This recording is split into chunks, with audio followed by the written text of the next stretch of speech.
مطبوعات ہی پڑھنے والے کم ہیں، مخطوطات کی طرف کیا توجہ دلائی جائے؟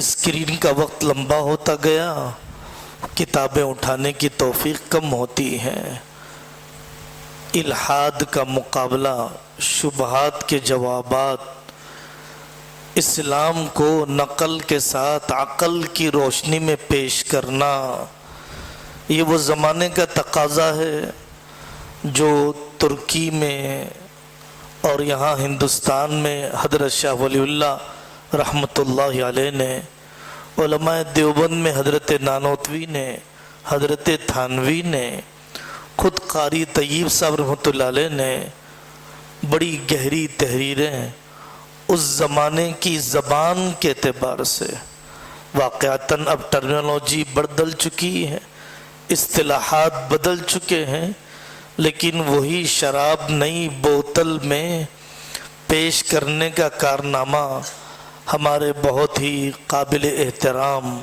محقق صوفی اکابر کے معتمد صاحب تصانیف عالم دین مفتی ابو بکر بن مصطفیٰ پٹنی صاحب دامت برکاتہم استاد تعلیم الدین ڈھابیل اس موضوع پر کام کر رہے ہیں۔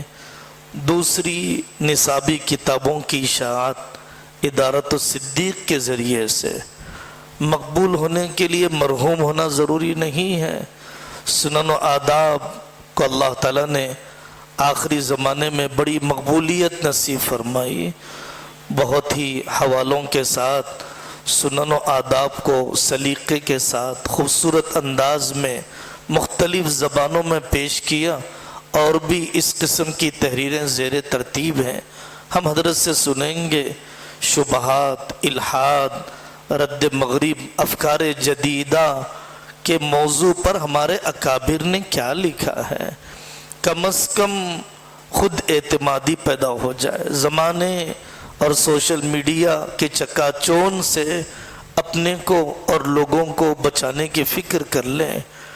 زبردست سنگین قسم کی بیماری ہے کہ سوشل میڈیا ہی استفادے اور افادے کا ذریعہ بن جائے، نہ آدمی اس سے اوپر ہٹ کر استفادہ کرتا ہو، نہ اس کے دائرے سے نکل کر افادہ کرنے کے لیے تیار ہو۔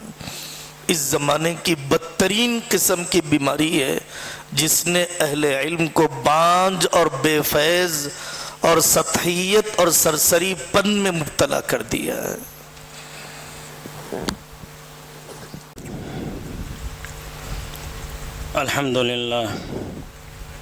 الحمدللہ نحمده ونستعینه ونستغفره ونؤمن به ونتوکل علیہ ونعوذ باللہ من شرور انفسنا ومن سیئات اعمالنا ونعوذ باللہ من شرور انفسنا ومن سیئات اعمالنا من يهده الله فلا مضل له ومن يضلله فلا هادي له ونشهد ان لا اله الا الله ونشهد ان سيدنا ومولانا محمدا عبده ورسوله صلی اللہ علیہ وعلى آلہ واصحابہ وسلم تسلیما کثیرا کثیرا،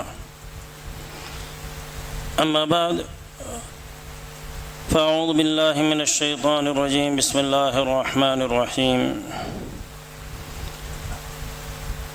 اجعل الآلہۃ الہا واحدا ان ھذا لشیء عجاب، صدق اللہ العظیم۔ حضرات علماء کرام، ہم سب درس نظامی کے مرحلے سے گزرے ہیں، اور درس نظامی کو ہم بنیادی طور پر اس کے نظام کو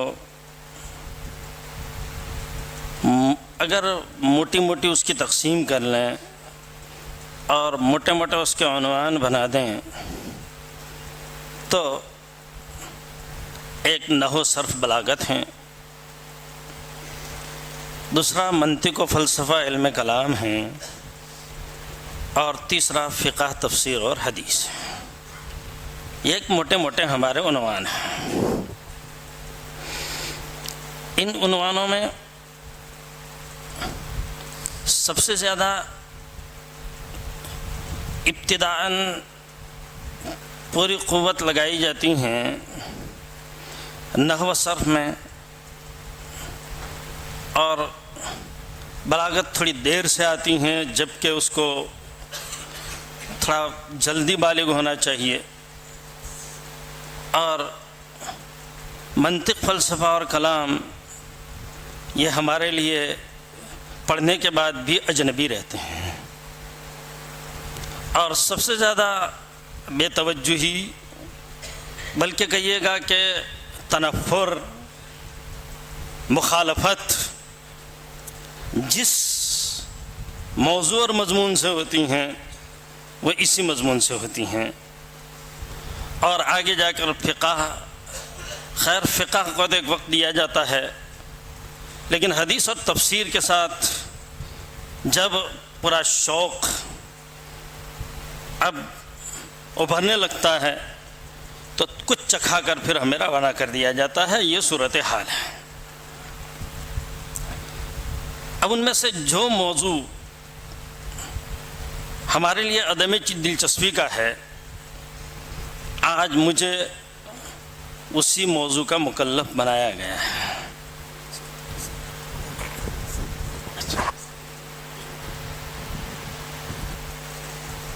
آج مجھے اس موضوع کا مکلف بنایا گیا ہے، اس لیے یقیناً میرے لیے بھی امتحان ہے اور آپ کے لیے بھی امتحان ہے، لیکن بس جتنے حاضرین ہیں، حضرات علماء کرام ہیں، ان سے میں بہت مؤدبانہ، بہت عاجزانہ یہ درخواست کروں گا کہ بس دل ہی دل میں دعا کر دیجیے گا کہ یہ ہمارا پورا پروگرام ہمارے لیے انتہائی مفید ثابت ہوں اور آئندہ کے لیے بہترین مشعل راہ ثابت ہوں، اور مجھے جو یہاں ذمہ داری دی گئی ہیں اس سلسلے میں اللہ سبحانہ و تعالیٰ آپ کی برکت سے اور آپ کی توجہ سے کچھ مفید باتیں اللہ سبحانہ و تعالیٰ مجھے کہلوائیں۔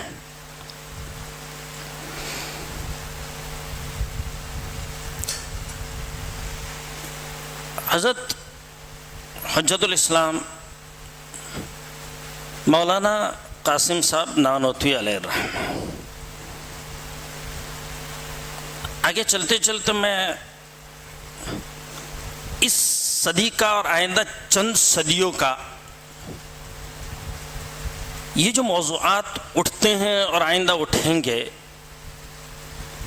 ان کے کارنامے کی جانب میں انشاءاللہ اشارہ کروں گا اگر وقت رہا تو، اور اگر ذہن سے ذہول ہو گیا تو آپ مجھے اخیر میں یاد دہانی کروا دیں گے۔ حضرت نانوتوی علیہ الرحمہ کے کارناموں کا تعارف ایک مختصر سا، اور اس وقت کا اس میں ہے کیا علاج کس نوعیت کا۔ حضرت نے ایک بات اٹھائی اور انتہائی معقول، مجھے ہمارے آنند میں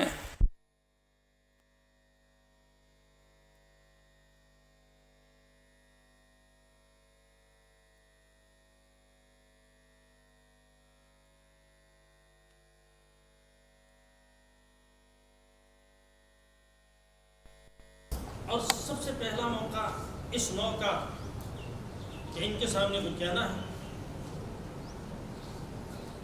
اللہ سبحانہ و تعالیٰ سے دعا کی کہ کوئی مناسب بات جو سب کے لیے مفید ہو میرے ذہن میں ڈالے۔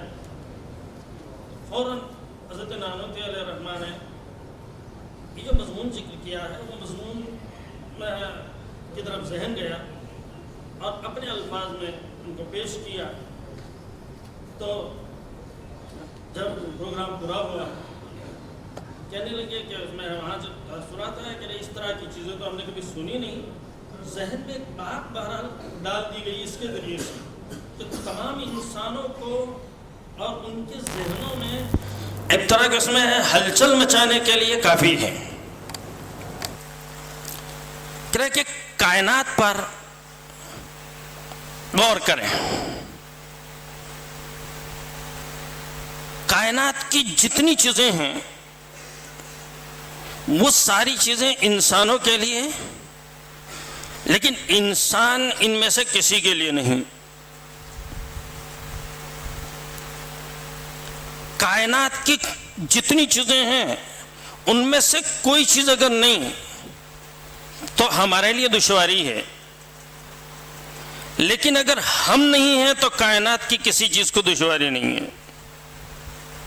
سورج نہیں ہے تو پریشان ہم، ہوا نہیں ہے تو حیرانی ہمیں، پانی نہیں ہے تو دکھی ہم، اور ہم اگر نہیں ہیں تو ان میں سے کسی کو کوئی پرواہ نہیں ہے. معلوم ہوا ساری چیزیں ہمارے لیے ہیں اور ہم ان کے لیے نہیں ہیں. اسی سے نقطہ حل ہو گیا. آج کل کا ہمارا جو ہندوستان کا جو مذہبی موضوع کہیے گا، سیاسی رنگ دیا گیا ہے وہ کہیے گا، اور جو اس میں ہے البقرہ. سوال یہ ہے کہ ہمارے نہ ہونے سے اس کو کوئی نقصان نہیں ہے، لیکن اس کے نہ ہونے سے ہمارا نقصان ہے نا. دودھ نہیں ملے گا، دوسری چیزیں نہیں ملے گی. تب سوال یہ ہے کہ ہم ان کے لیے ہیں یا یہ ہمارے لیے ہیں. یہ فیصلہ آپ کو کرنا ہے. اچھا، اب ساری چیزیں ہمارے لیے ہیں، ہم ان میں سے کسی کے لیے نہیں ہیں. سورج کبھی یہ شکایت کر کے تاخیر سے نہیں آئے گا کہ فلاں ملک کے جو منسٹر ہیں وہ منسٹر صاحب مر گئے تھے تو ان کی تعزیت کی وجہ سے میں ذرا رک گیا تھا، مجھے پریشانی ہوئی تھی، مجھے غم لاحق ہوا تھا، لہذا اس میں تاخیر سے آیا. ایسا نہیں ہو سکتا ہے. اچھا، اب جب یہ ہے، اور ایک نقطہ تو یہ ذہن میں رکھیے. دوسرا نقطہ کہ ساری مخلوقات میں انسان اشرف المخلوقات ہے. ٹھیک ہے، ساری مخلوقات میں انسان اشرف المخلوقات ہیں. تو اشرف المخلوقات کو کون سا امتیازی وصف دیا ہے جس کی بنیاد پر اس کو اشرف بنایا ہے؟ سوال یہ ہے انسان میں وہ کون سی امتیازی خوبی رکھی گئی ہیں کہ جس کی وجہ سے اس کو اشرف قرار دیا گیا ہے؟ کیا دو ہاتھ، دو آنکھیں، اس طرح کا قد و قامت؟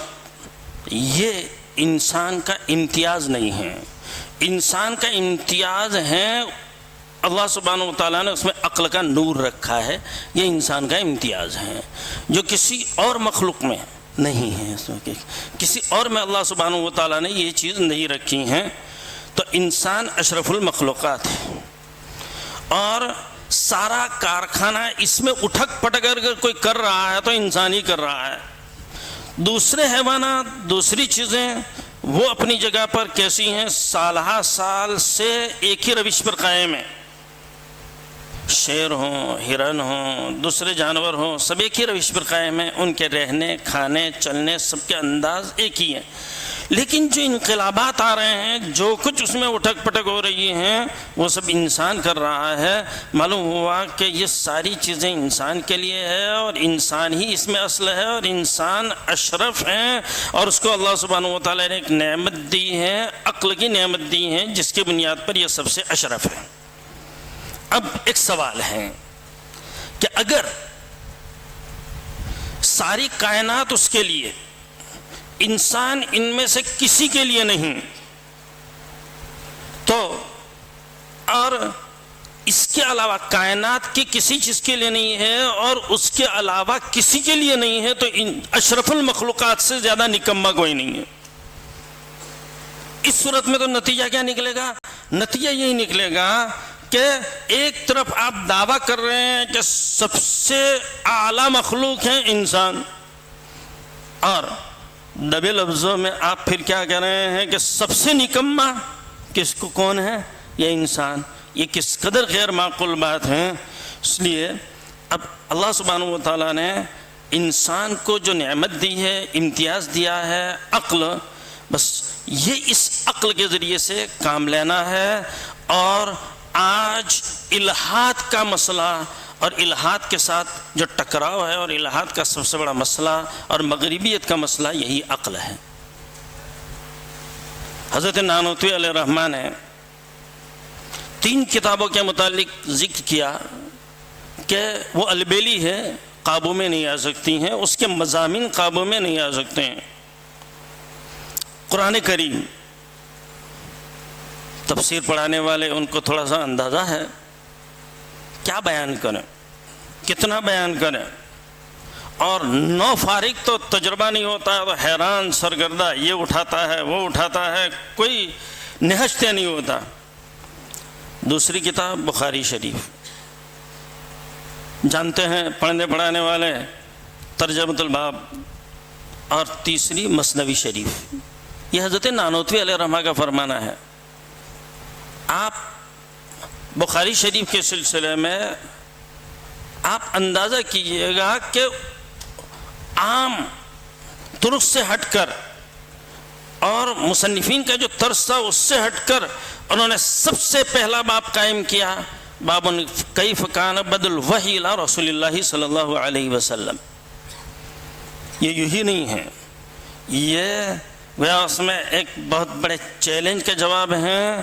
اور یہ کہیے گا کہ اسرت میں یہ ایک آج جو اس میں ہے مسئلہ ہے ذرائع علم کا، کہ جس کو بنیاد بنا کر آدمی اس میں ہے علم حاصل کرے، وہ کون سے ہیں، یہ بنیادی اختلاف ہیں. اور اس کی وجہ سے اس میں ہے بہت سے مسائل مختلف ہو جاتے ہیں، بہت سے نظریات الگ الگ ہو جاتے ہیں. تو انہوں نے پہلے ہی سے یہ مسئلہ صاف کر دیا اور یہ کہہ دیا کہ اس رد میں ذریعہ علم ہمارے لیے اس میں کون سا ہوگا؟ وہی ہوگا. عقل اعلیٰ اور اشرف، یہ ایک امتیازی چیز. لیکن ذرا ہم تھوڑا پیچھے کی طرف چلتے ہیں. حضرت آدم علیہ السلام کو پیدا کر دیا گیا، حکم دیا فرشتوں کو، ابلیس کو کہ سجدہ کریں. فرشتوں نے پیدائش کے وقت اپنے کچھ تحفظات ذکر کیے. قرآن نے اس کو چھپا دیا ہے، وَعَلَمُ مَا تُبْدُونَ وَمَا كُنْتُمْ تَكْتُمُونَ. تم جو کچھ چھپا رہے تھے میں جانتا ہوں. کیا چھپا رہے تھے اس کو مفسرین ظاہر نہیں کر سکتے ہیں، اپنے اندازوں سے ذکر کیا ہے، اپنے تحفظات ذکر کیے. فرشتے سجدے میں گر گئے، لیکن ابلیس نہیں گرا، ابلیس نے سجدہ نہیں کیا. ابا واستکبر وکان من الکافرین. اس کے مقابلے میں اس نے اپنے عقل استعمال کی. حکم خدا کے سامنے اس نے کیا استعمال کیا؟ اس نے اپنی عقل استعمال کی اور اس نے ایک منطقی دلیل پیش کی. کیا منطقی دلیل پیش کی؟ منطقی دلیل پیش کی کہ آپ نے مجھے آگ سے پیدا کیا ہے، آدم کو مٹی سے پیدا کیا ہے. قرآن نے ایک مقدمہ ذکر کیا، دوسرا مقدمہ قرآن نے ذکر نہیں کیا. نتیجہ ذکر کیا قرآن نے کہ وہ کہہ رہا ہے کہ میں ان سے بہتر ہوں. اس کا مطلب یہ ہوا کہ آگ مٹی سے بہتر ہے، لہذا میں بہتر ہوں اور افضل مفضول کو سجدہ نہیں کرے گا. یہ اس نے اپنی عقل دوڑائی. کیا کہیں گے؟ عقل ہی تو دوڑائی نا. اچھا، فرشتے فوراً جھک گئے. اس کے مقابلے میں اس میں ہے ابلیس نہیں جھکا. ابلیس کا یہ فیصلہ کوئی جذباتی نہیں تھا، یہ خیال رہے. ابلیس نے جو دلیل پیش کر کے اللہ سبحانہ و تعالیٰ کو گیا اس میں یہ کہہ رہا ہے کہ میں حق بجانب ہوں اور علیاذ باللہ آپ باطل بجانب ہیں. یہ ہوا. اب دیکھیے گا اس میں یہ ابلیسیت، میں ذرا اس میں یہیں سے لے کر چلتا ہوں تاکہ اب اس کو سمجھنے میں، پورا نقشہ سمجھنے میں آسانی رہے. یہ کیا کر رہا ہے؟ اپنی عقل لڑا رہا ہے، دلیل پیش کر رہا ہے، اور دلیل پیش کر کے اللہ سبحانہ و تعالیٰ کے سامنے ہی گویا اس میں اپنے آپ کو حق پر ٹھہرانے کی کوشش کر رہا ہے، اور اللہ سبحانہ و تعالیٰ کو خدا کے سامنے یہ کہہ رہا ہے کہ حضرت میں آپ کا حکم حق بجانب نہیں ہے. اب عقل اس نے استعمال کی، فرشتوں نے بھی عقل استعمال کی. فرشتوں نے عقل استعمال کی. کیوں؟ اس لیے کہ انہوں نے یہ کہا کہ یہ خدا کا حکم ہے، اور خدا کا حکم ہی اس میں اصل ہے. اس کے سامنے ہم نے جو اپنے تحفظات ذکر کیے تھے کہ اس میں فساد مچائیں گے، آپ ایسی مخلوق کو پیدا کر رہے ہیں اس میں آ کر، یعنی اس کا مطلب یہ ہوا کہ آپ ایک نتیجہ یہ کر سکتے کیا حکمت ہے، یا آپ کیوں پیدا کر رہے ہیں. ایک ہلکا پھلکا سوال پیدا ہوا، ہم اس میں تسبیح کے لیے کافی ہیں، آپ کیوں پیدا کر رہے ہیں. ایک بات ان کی طرف سے کہی گئی تھی، لیکن تنبیہ کی گئی، فوراً انہوں نے کہا کہ حکم خدا ہے، بس اس میں اس کے سامنے اس کو تسلیم کر لیا. اب یہاں آ کر عقل کی دو قسمیں نکل آئے گی، عقل سلیم اور عقل خبیث. یہ دو قسمیں نکل آئے گی.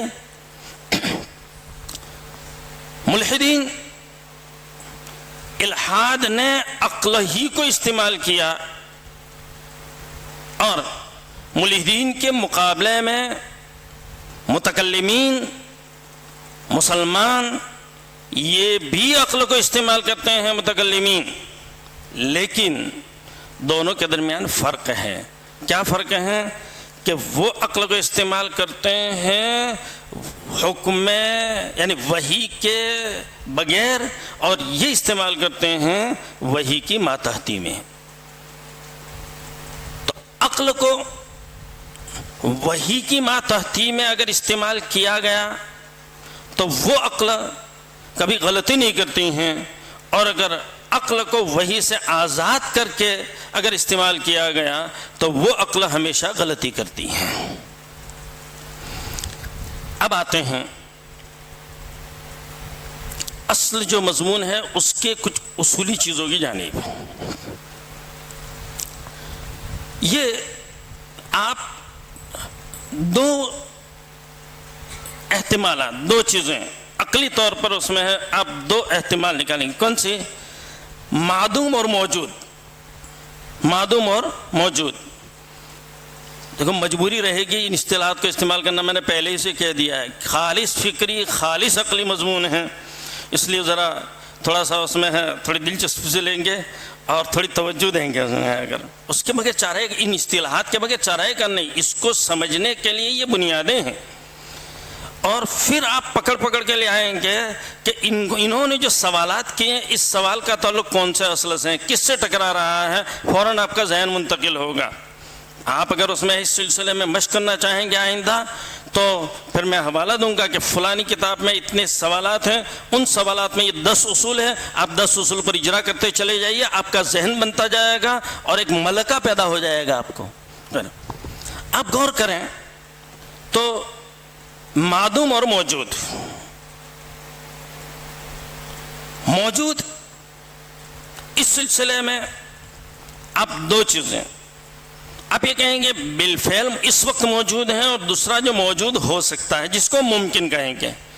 اب ہم 3 کھاتوں میں تقسیم کریں گے، معدوم، ممکن اور موجود. ٹھیک ہے؟ موجود، ممکن اور معدوم یہ اپنی چیزیں ہیں نا، اپنی اصطلاحات ہے، اس کو تو سمجھانے کی ضرورت نہیں ہے. موجود، ممکن اور معدوم. موجود میں جو ایک تو ہے ہماری آنکھوں کے سامنے جو چیزیں دکھتی ہے، یعنی جس کو ہم کہیں گے محسوسات، جس کو ہم کہیں گے فزیکل دنیا، مادی دنیا، فزیکل دنیا.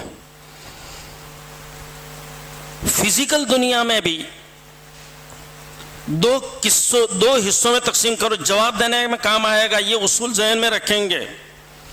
فزیکل دنیا میں بھی آپ اس میں ہے 2 حصوں میں تقسیم کرتے ہیں. ایک جو میں نے جتنا میں نے دیکھا، ایک جتنا میں نے سنا، ایک جتنا میں نے چکھا، ایک جتنا میں نے چھوا، اور ایک اس کے علاوہ موجود ہے لیکن میں نے دیکھا نہیں ہے، ایک اس کے علاوہ موجود ہے لیکن میں نے سنا نہیں ہے۔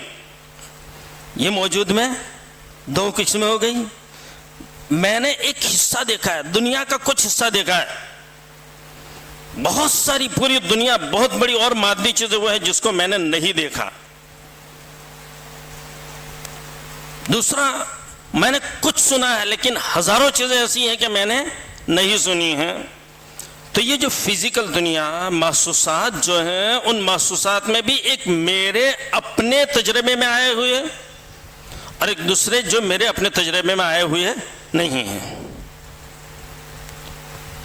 موجودات کے بعد آگے موجودات میں پھر دو صورتیں اور مزید کر لو، ایک مادی چیزیں اور ایک غیر مادی چیزیں، لیکن ہے موجود۔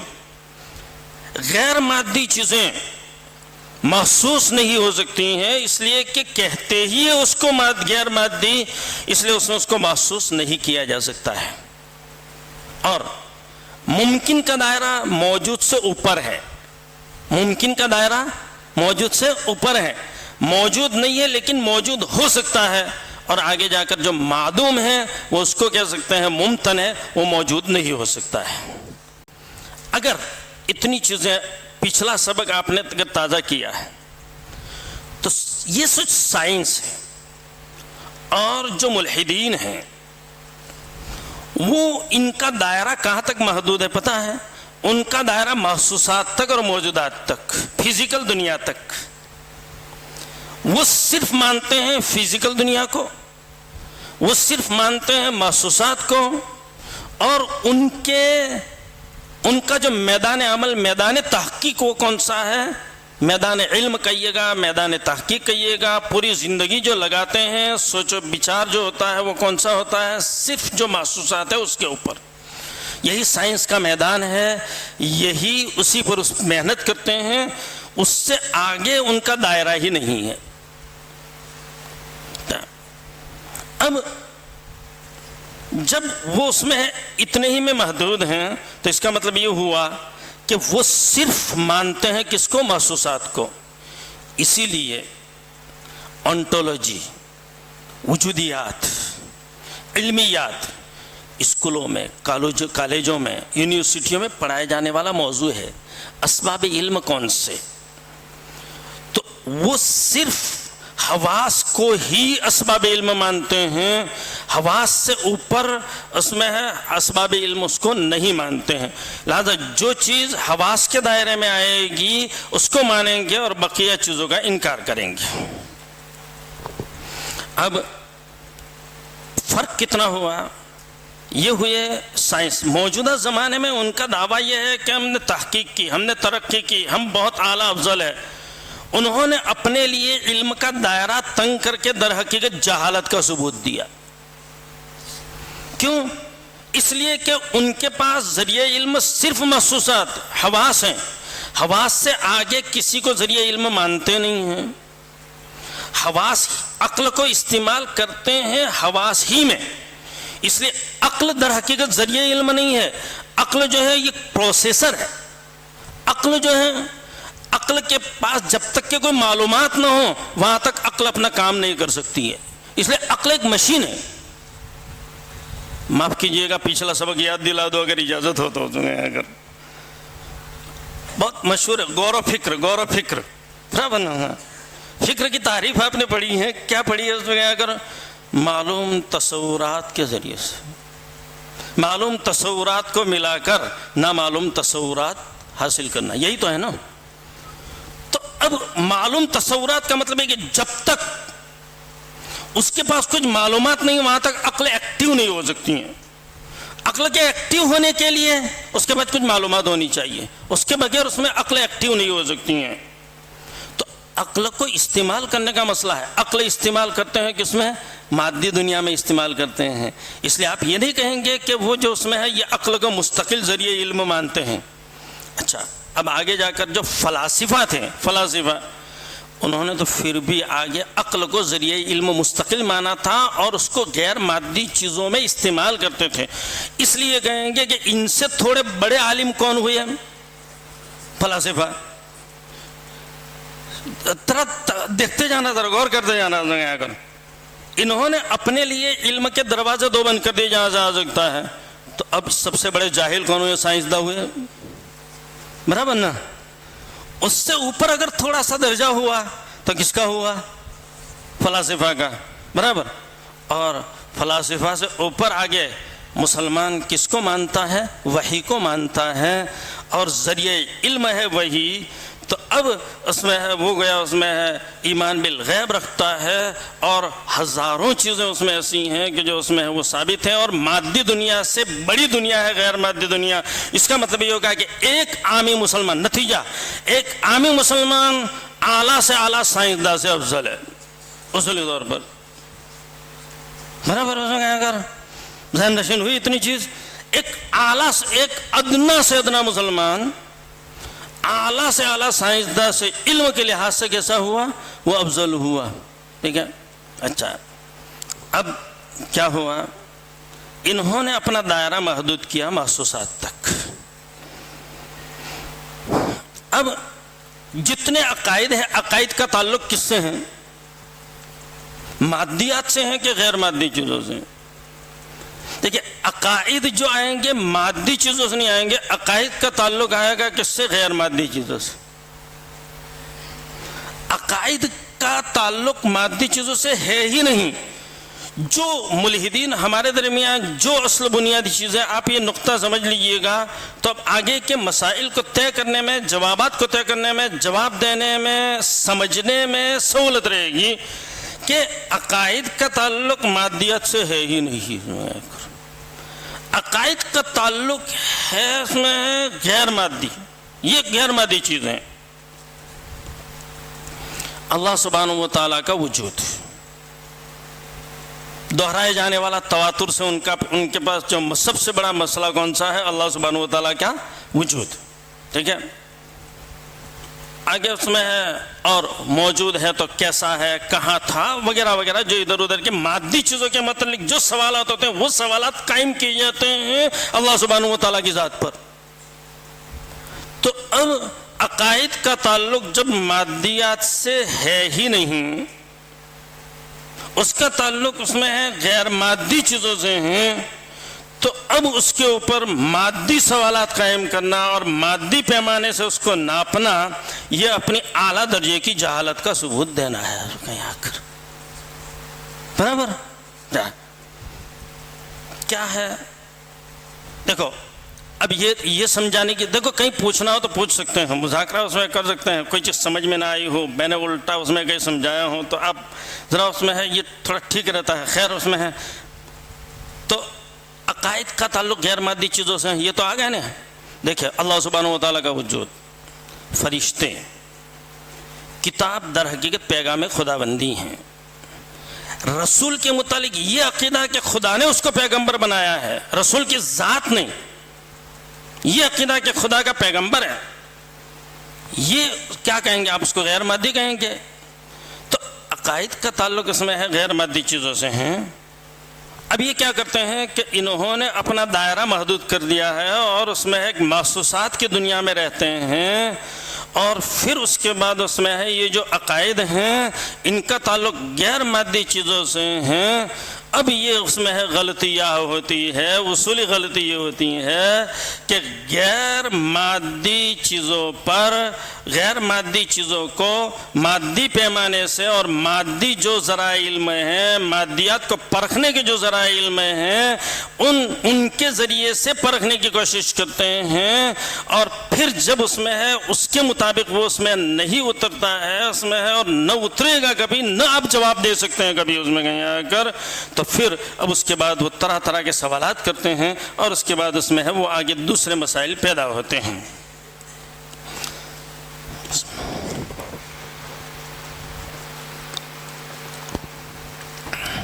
اچھا، اب عقائد کے باب میں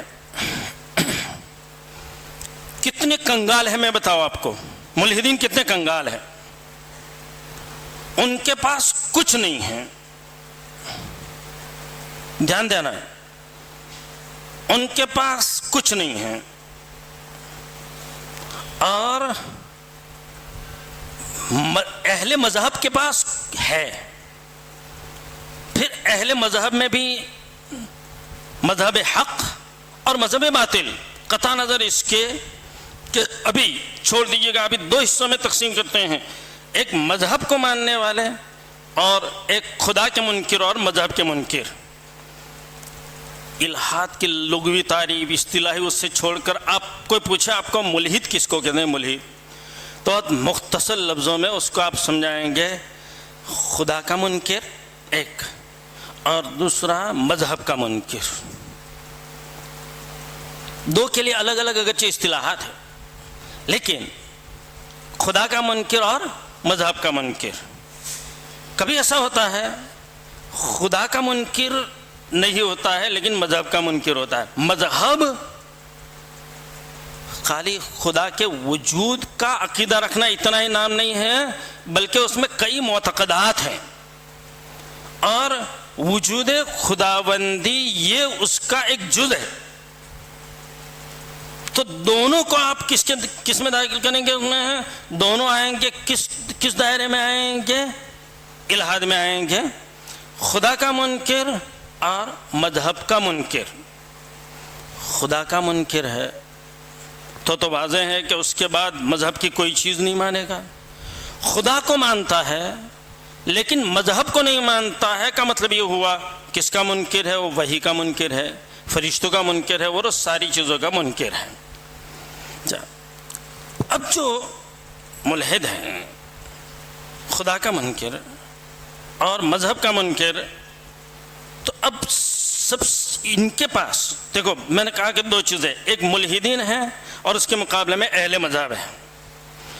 ملحدین کے پاس عقیدے کے نام کی کوئی چیز نہیں ہے. صحیح ہے؟ اس لیے کہ عقیدے کا تعلق کس سے ہے؟ سمجھنے کی چیز ہے. بھلے اب انہوں نے اپنا عقیدہ بنایا ہے، اب کیا عقیدہ بنا ہے میں اشارہ کروں گا کہ ان کے پاس عقیدے کے نام کی اصلاً کوئی چیز نہیں ہے. برابر؟ اہل مذہب کے پاس عقیدہ ہے. اب اہل مذہب میں آئیں گے، اس میں ہے اہل حق کا انحصار صرف اسلام میں، اور بقیہ جو اس میں ہے اہل باطل. تو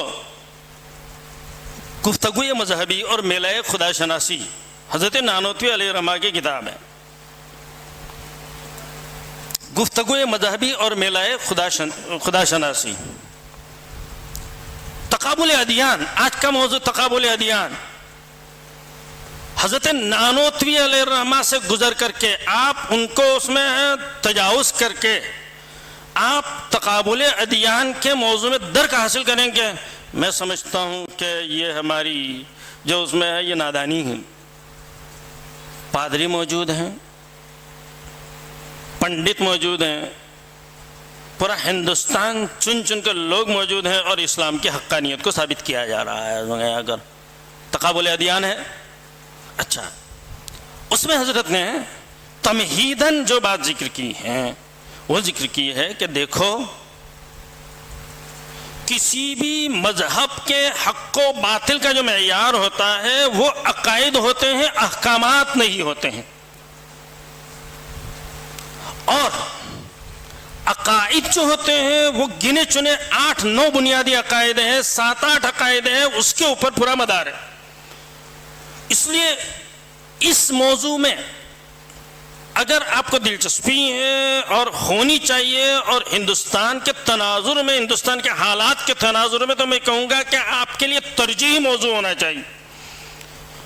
تو اب بہت زیادہ گھبرانے کی ضرورت نہیں، بے چین ہونے کی ضرورت نہیں ہے. 7-8 مسائل، ان مسائل پر کیا ہم غور و فکر کر کے اپنے ذہن کو لگا کر کیا ہم اس کو حل نہیں کر سکتے ہیں؟ سوال یہ ہے اس میں اتنا وقت نہیں نکال سکتے ہیں اس میں ہے. تو اب وہ جو عقائد ہے 7-8 عقائد، اب وہ جو عقائد ہیں تو اب دیکھیں ملحدین کے پاس عقائد نہیں ہیں، اہل مذہب کے پاس عقائد ہیں، تو اب کیا ہے، اہل مذہب کے پاس عقائد ہے تو ان جن کے پاس عقائد ہے تو فیصلہ یہ کرنا ہے کہ عقائد ہے تو حق کون سے اور باطل کون سے. یہ 3 میدان ہوئے، 3 چیزیں ہوئی، پوری دنیا تقسیم ہوئی 3 چیزوں پر. اچھا اب سوال یہ ہے کہ آپ کہیں گے ملحدین کے پاس عقائد کیوں نہیں ہیں؟ ملحدین کے پاس عقائد اس لیے نہیں ہیں کہ وہ خدا کو نہیں مانتے، رسول کو نہیں مانتے. خدا کو نہیں مانیں گے تو رسول کا انکار ہو ہی جائے گا. فرشتوں کو نہیں مانتے، کتاب کو نہیں مانتے، تقدیر کو نہیں مانتے ہیں، قیامت کو نہیں مانتے ہیں. اور عقائد کس کا نام ہے؟ انہی کا نام ہے. برابر، ان کے پاس عقائد نہیں ہیں.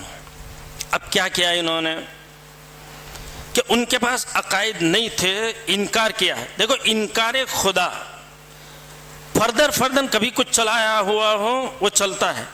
اصل یہ جو فتنہ ملحدین کا، اور باقاعدہ انہوں نے اس میں کہیں گے کہ ایک پورا نظریہ پوری قوت کے ساتھ چلا، وہ 18ویں صدی میں. اس سے پہلے ایسا نہیں تھا. فردن کبھی کچھ کسی نے کیا ہو.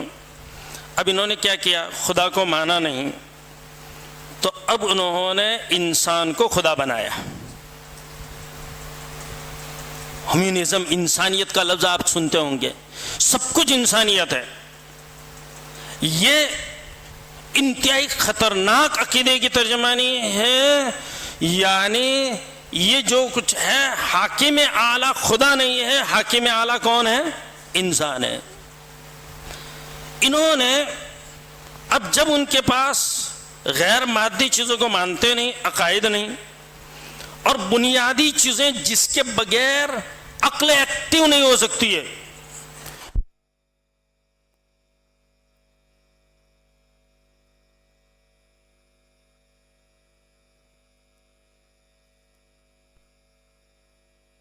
وہاں تک اس میں آگے نہیں بڑھ سکتی ہے، چاہے صحیح یا غلط. کیا ہے؟ خدا موجود ہے یا نہیں؟ انسان پیدا ہوا تو انسان کیسے پیدا ہوا؟ اس کی تخلیق کی صورت کیا بنی؟ کائنات کی پیدائش کی صورت کیا ہوئی؟ کائنات ختم ہوگی یا نہیں ہوگی؟ دوبارہ پیدا کیے جائیں گے کہ نہیں کیے جائیں گے؟ اور کائنات کا مقصد اور انسان کے پیدا کرنے کا مقصد کیا ہے؟ یہ چیزیں جب تک کہ اس میں ان سوالوں کے جوابات عقل اپنے طور پر طے نہ کر لے، وہاں تک اس میں عقل ایکٹیو نہیں ہو سکتی ہے، چاہے صحیح یا غلط. انہوں نے کیا کیا؟ کہہ رہا ہے کہ خدا نہیں. برابر، انہوں نے کیوں نہیں ہے؟ اپنی عقل کے ذریعے سے فیصلہ کیا، اس لیے کہ دکھتا نہیں، لیکن خدا نہیں ہے. لیکن ایک عقل نے ایک چیز گھڑی تو صحیح نا. اچھا آگے اس میں ہے دوسری ساری چیزیں، قیامت وغیرہ کو تو کہاں سے مانیں گے، لیکن انہوں نے یہ ساری چیزیں گھڑی. اب کیا سوالات کھڑے کیے، اس کے لیے کیا ہوگی جواب میں نے ذکر کیا نا. 7-8 چیزیں ہیں بنیادی طور پر. اب اس سلسلے میں تعجب کی بات یہ ہے کہ جو چیزیں ان کے پاس نہیں ہیں، مفروضے کھڑے کیے، ان مفروضوں کو باقاعدہ مدلل کرنے کی کوشش کی. اس لیے ہم یہ کہیں گے کہ مفروضہ ہے اور مفروضوں کو مدلل کرنے کی کوشش کی. اس کا مطلب یہ ہے کہ ان کے پاس سوائے اس میں مفروضوں کے کچھ نہیں. خدا کا تو انکار کیا. اب آگے اس کے مقابلے میں، خدا کے مقابلے میں کس کو کھڑا کیا انہوں نے؟ انسان کو کھڑا کیا. برابر. اب مسائل تو حل کرنے ہوں گے، جواب تو دینا ہوگا کہ بھئی انسان اس میں ہے، کیسے بنا؟ اب نظریہ ارتقاء کا گڑھنے کی ضرورت نہیں. نظریہ ارتقاء کہ مرحلوں سے گزر کر کے ایک الگ نوع کا حیوان تھا، کیسا تھا، ہوتے ہوتے اس میں انسان تھا. نظریہ ارتقاء اس کو کہتے ہیں. اب نظریہ ارتقاء انہوں نے گڑھا تو آپ ان سے پوچھئے گا کہ تم محسوسات کے علاوہ کوئی چیز مانتے نہیں ہو، تو یہاں سے لے کر اس کو ایک جانور میں اور اس میں کیڑے میں کہ جس میں بھی جو بھی مانا ہو، یہ جو آپ وہاں تک انسان کی اصل بنائی کس کے ذریعے سے بنائی؟ سوال یہ. برابر. اب آپ دیکھیے سوالات کھڑے کیجئے گا، چونکہ ان کا دائرہ کہاں تک ہے؟ محسوسات تک. اب آپ انسان کو چھوٹا کرتے کرتے کرتے کرتے اس میں وہاں تک لے گئے, تو اب یہ انسان پہلے یہ تھا, یہ آپ کو کیسے پتا چلا؟ محسوس کیا آپ نے, دیکھا آپ نے, دیکھا نہیں, تو پھر آپ نے فیصلے کیسے کیا؟ ایک مفروضہ ہے. ایک آگے جا کر دوسرا سوال, کیا سوال؟ اچھا ترقی کرتا گیا, ڈاروین نے دیکھا, اس نے ایک مفروضہ پیش کیا. اب سوال یہ ہے کہ اس وقت سے لے کر اب تک یہ کم از کم اس نے اور ہم نے یہ پچھلی صدیہ جو اس میں دہائیاں گزری, وہ یہاں تک ہی انسان گیا نا, آگے ترقی نہیں کی, تو ترقی رکی کیوں؟ ماضی کا مسئلہ اور آگے جا کر اس میں مستقبل کا رکنا. ترقی کرتے کرتے ہونا تو ہی چاہیے کہ اور بڑھ جانا چاہیے, دو کے بجائے تیسرا ہاتھ لگنا چاہیے, اور کوئی صورت ہونی چاہیے. ترقی رکی کیوں؟ یہ مفروضہ کھڑا کیا. اچھا کائنات کیسے وجود میں آئی؟ اہل مذہب کے پاس تو جواب موجود ہے. کیا موجود ہے؟ خدا نے اس کو وجود بخشا, انسان کو خدا نے بنایا, سیدھا جواب موجود ہے. ایک قادر مطلق ہستی جب مانی تو اس میں ساری چیزوں کا جواب موجود ہے. اب انہوں نے بگ بینگ کا مسئلہ نکالا, نظریہ انفجار عظیم, بہت بڑا دھماکہ ہوا. کس نے سنا بھائی بہت بڑا دھماکہ ہوا؟ کس نے دیکھا؟ مفروضے ہوئے سارے. ایک طرف اپنے آپ کو محدود کرتے ہیں کس میں؟ محسوسات میں, اور دوسری طرف اس میں ہے جو گھڑی ہوئی چیزیں ایسی ہیں کہ جو عقل بھی اس کو قبول نہ کریں, اس میں ہے اس طرح کی چیزیں, اس میں ہے وہ گھڑتے جا رہے ہیں. کیا سوالات کھڑے کرتے ہیں؟ مثلا پہلا مسئلہ, سب سے دو چار اب چیزیں دیکھ لیتے ہیں تاکہ سمجھ میں آ جائے بنیادی طور پر. پہلا مسئلہ کس کا ہے؟ اس میں ہے وجود باری کا. وجود باری کے سلسلے میں سوال وجود باری کا نہیں ہونا چاہیے, بلکہ ہونا چاہیے خدا موجود ہے یا نہیں. بلکہ مسئلہ وہاں ہے, اس سے ہٹ کر ذرا علماء ہے یہ نقطہ دھیان میں رکھیں گے, غور کریں گے, خدا معقول ہے یا نہیں. یعنی خدا کو ماننا معقول ہے یا نہیں ہے. کیوں؟ اس لیے کہ موجود آپ نے پڑھی ہے تین قسمیں, علم الیقین, عین الیقین اور حق الیقین. جانتے ہیں نا, اپنے گھر کی اصطلاح ہے. علم الیقین سن لیا اور مان لیا, عین الیقین سن لیا, غور کیا, اور غور کرنے کے بعد مانا عقل کو استعمال کیا, اور حق الیقین مشاہدہ ہے. برابر؟ علم کی یہ تینوں قسمیں ہیں. حق الیقین کے درجے میں خدا کے وجود کا جو علم ہے وہ تو ہوگا قیامت میں, آخرت میں. برابر؟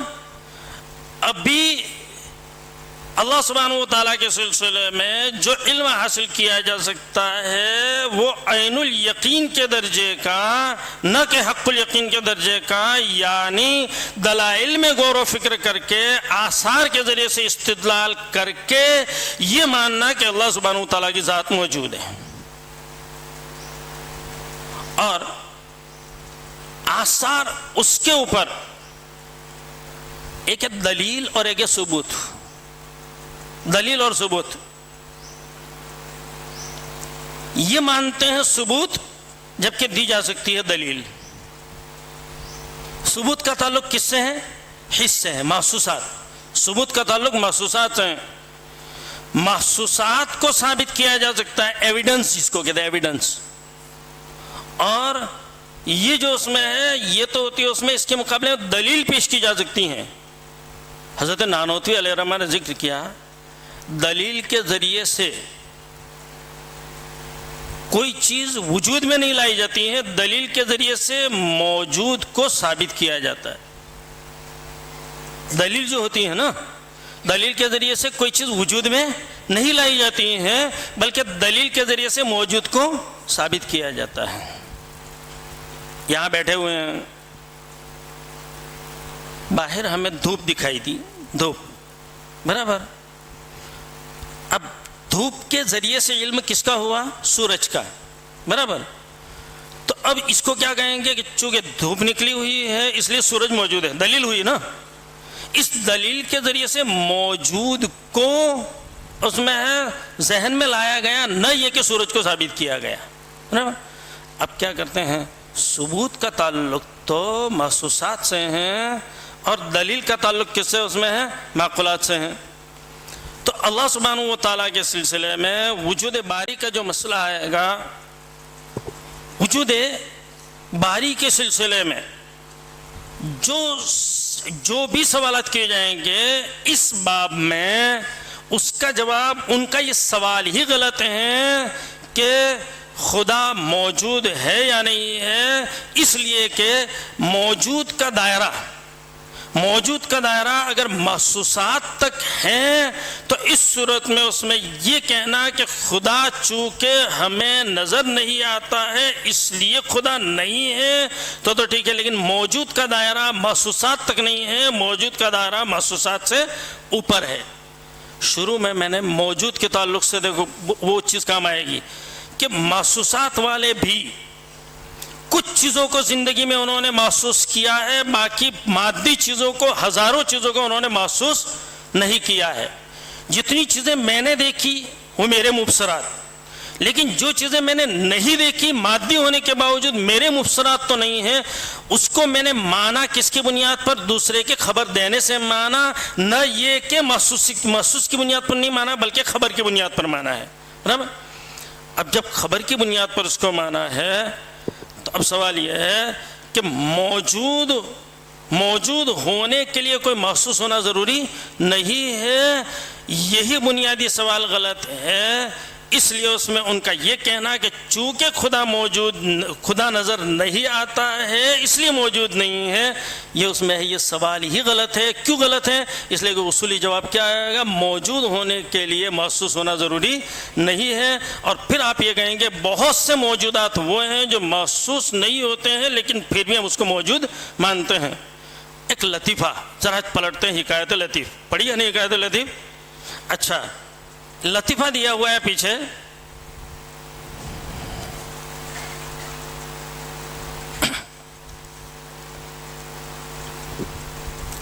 لطیفہ دیا گیا ہے، لطیفہ ہے، ایک نے آ کر کہا کہ خدا کہا ہے نظر نہیں آتا ہے، اٹھا کر میں ہے اس نے مار دیا، پتھر مار دیا، شکایت کی، کہا کہ میں نے یہ سوال کیا اور جواب میں اس نے مجھے پتھر مار دیا، تو کہا کہ وہی اس کے سوال کا جواب ہے۔ کیوں؟ دعویٰ ہے اس کا کہ مجھے اس میں ہے یہ پتھر مارا درد ہے یا درد ہو رہا ہے، کہ درد کہاں ہے دکھائے، لیکن مانتا تو ہے نا۔ تو موجود ہے لیکن محسوس نہیں ہے۔ آپ کو بھوک لگی ہوئی ہے، آپ کو بے چینی ہے، آپ کے ذہنوں میں بہت ساری چیزیں ہیں، لیکن یہ ہے کہ یعنی یہ ہے، فکریں ہیں، اس کا وجود ہے، لیکن یہ ہے کہ اصل میں محسوس نہیں کر رہا ہوں۔ تو ہزاروں چیزیں ایسی ہیں کہ موجود ہیں لیکن محسوس نہیں ہو رہی ہیں، اس لیے آپ کا سوال یہ غلط ہے۔ مفتی صاحب کہاں تک، کب تک؟ 5 منٹ۔ یہ ایک سوال کیا ہے، رد الحاد اور رد مغرب کس طرح کام کی ضرورت ہے اور کیسے کیا جائے۔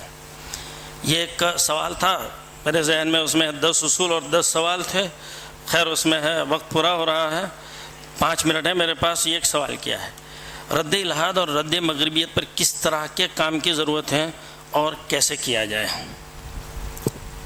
رد مغرب اور رد الحاد یہ کوئی نئی چیز نہیں ہے۔ ہمارے ہاں نصاب میں جو کتابیں حضرت نانوتوی علماء دیوبند نے جو کتابیں رکھی تھی، وہ جو اس میں ہے منطق، فلسفہ اور علم کلام، آج بھی میرے پاس اس میں ہے تحریر موجود ہے، تھوڑا سا اس کو صاف کرنا تھا، جو اس میں ہے اتنا صاف کر کے میں انشاءاللہ مفتی صاحب کو پہنچاؤں گا، وقت تھا نہیں صاف کرنے کا۔ جتنے اصول آج رد الحاد میں کام آتے ہیں، میں نے اس کو اس میں ہے قدیم کتابوں سے وہ اصول تلاش کیے، وہ سارے کے سارے قدیم کتابیں میں موجود ہیں، ہماری درس نظامی میں ان میں کئی اصول موجود ہیں اور اس کی شروعات میں موجود ہیں۔ تو سوال یہ ہے کہ رد الحاد پر کام کیسے کریں؟ تو رد الحاد پر کام کرنے کے لیے پہلے الحاد کو سمجھنا ہے، برابر؟ اس لیے کہ رد کرنے کے لیے تو پہلے سامنے تو لانا ہے، اور الحاد کا حاصل کیا نکلا؟ میں نے کہا کہ اس کے پاس کچھ بھی نہیں ہے، عقیدہ نہیں ہے، مفروضے ہیں، برابر. اس مفروضوں کو موجود ثابت مانتے ہیں اور موجود کا انکار کرتے ہیں. کتنا بڑا ظلم ہے، کتنی غیر معقول بات ہوئی. موجود کا انکار کرتے ہیں اور مفروضوں کو موجود مانتے ہیں. تو مفروضوں کو جب موجود مانتے ہیں تو رد کرنا مشکل نہیں ہے اس میں، اس لیے کہ ہے ہی نہیں اس کا وجود. انسان کو اس میں جو درجہ دیا ہے اور اسی کو اس میں انہوں نے انسانی لبرلزم وغیرہ جو سارے جو کھڑے ہوئے ہیں اس میں مغربیت میں یہی چیزیں ہیں. تو مفروضوں کو موجود ثابت کرنے کی کوشش کرتے ہیں تو موجود کا انکار کرتے ہیں. تو آپ کو موجود کو ثابت کرنا ہے اور مفروضوں کو رد کرنا ہے. اب اس کو رد کرنے کے لیے پہلے اس کو سمجھنا ہے، اور سمجھنے میں نے اصولی بات آپ کے ذہن میں ڈال دی کہ ان کے پاس عقیدے کے نام کی کوئی چیز نہیں ہے، جو چیزیں ہیں وہ مفروضے ہیں. اب جیسے میں نے اشارہ کیا نظریہ ارتقاء اور اس میں نظریہ انفجار عظیم، برابر. اب آپ جو اس میں ہیں آپ اس کے اوپر سوالات کھڑے کریں اس میں ہیں اصولی طور پر اس کو سمجھنے کے بعد. اچھا، اور پھر اور دوسری چیز کہ اب آگے جا کر دو کام کرنے ہیں. اس کو رد کرنا ہے، اور پھر میں نے کہا تھا کہ حضرت نانوتوی کے سلسلے میں میرے ذہن سے ذہول ہو جائے تو مجھے بتا دینا. یہ اس صدی کا علاج ہے کہ آپ کو رد الہاد اگر کرنا ہے تو آپ کو حضرت نانوتوی اور حضرت تھانوی علیہ الرحمہ کو پکڑنا ہوگا. میں مختصر 2 لفظوں میں اس میں کارنامہ بتا دوں. حضرت شاہ ولی اللہ صاحب رحمۃ اللہ علیہ کا جو کارنامہ ہے، حضرت شریعت کو، احکام شریعت کو، عقائد کو انہوں نے معقولات اس میں بنا کر پیش کیا اور حضرت نانوتوی علیہ الرحمہ نے محسوسات بنا کر پیش کیا. برابر، یہ میرا دعویٰ ہے اور ثابت کر سکتا ہوں. وقت ہوتا تو میں مثال دیتا. حضرت نانوتوی علیہ الرحمہ نے احکام شریعت کو اور عقائد کو کیا بنا کر پیش کیا؟ محسوسات بنا کر پیش کیا. جب انہوں نے محسوسات بنا کر پیش کیا تو اب اس زمانے میں الحاد کی تردید میں ایک تو ان کے پاس کچھ نہیں ہے، کنگال ہے اس کا رد.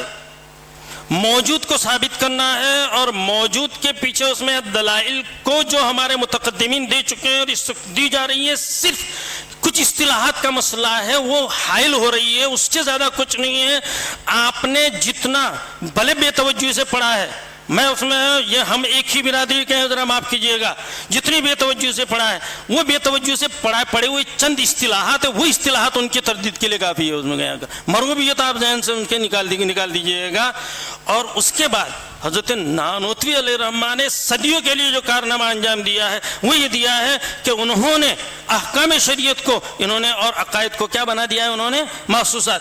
اب آپ ان ملحدین کے سامنے ان عقائد کو جب آپ محسوس اس میں بنا کر پیش کریں گے، لیکن محسوس بنانے کے لیے اس میں کس کا واسطہ لینا پڑے گا؟ عقل کا واسطہ لینا پڑے گا. دلائل کے ذریعے سے اس کو محسوس بنا کر پیش کیا ہے.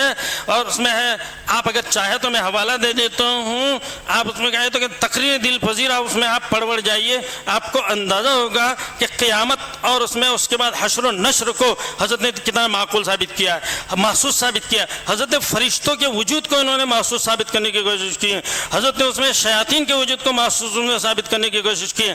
تو اب کیسے، وہ ایک سوال ہے، وہ ایک محنت طلب چیز ہے، اس کے لیے اس میں تھوڑا پڑھنا پڑے گا، عقل کو استعمال کے لیے خالی رد کافی نہیں ہے، بلکہ اس میں حضرت نانوتوی علیہ الرحمہ کو آپ لے آئیے اور لے کر انہوں نے جو اس میں ہے یہ عقائد کو، احکام شریعت کو انہوں نے اس میں دلائل کی روشنی میں اور عقل کے ذریعے سے لا کر اس کو جو محسوس صورت میں پیش کیا ہے، آپ اس کو اس میں محسوس صورت میں پیش کریں تو اس میں امید ہے کہ صورت میں وہ اگر کوئی خالص ذہن یا حق طلب اگر اس میں ہے، کوئی ملحد ہے تو اس میں اس چیز کو قبول کرے. اس میں آ کر یہ اس کا طریقہ کار اس میں سمجھا. اور حضرت تھانوی علیہ الرحمہ کی کتابوں میں اس کی کچھ تفاصیل موجود ہیں. وآخر دعوانا الحمدللہ رب العالمین. وَإِذِ اعْتَزَلْتُمُوهُمْ وَمَا يَعْبُدُونَ إِلَّا اللَّهَ فَأْوُوا إِلَى الْكَهْفِ يَنشُرْ لَكُمْ رَبُّكُمْ مِنْ رَحْمَتِهِ وَيُهَيِّئْ لَكُمْ مِنْ أَمْرِكُمْ مِرْفَقًا. فَأْوُوا إِلَى الْكَهْفِ يَنشُرْ لَكُمْ رَبُّكُمْ مِنْ رَحْمَتِهِ وَيُهَيِّئْ لَكُمْ مِنْ أَمْرِكُمْ مِرْفَقًا.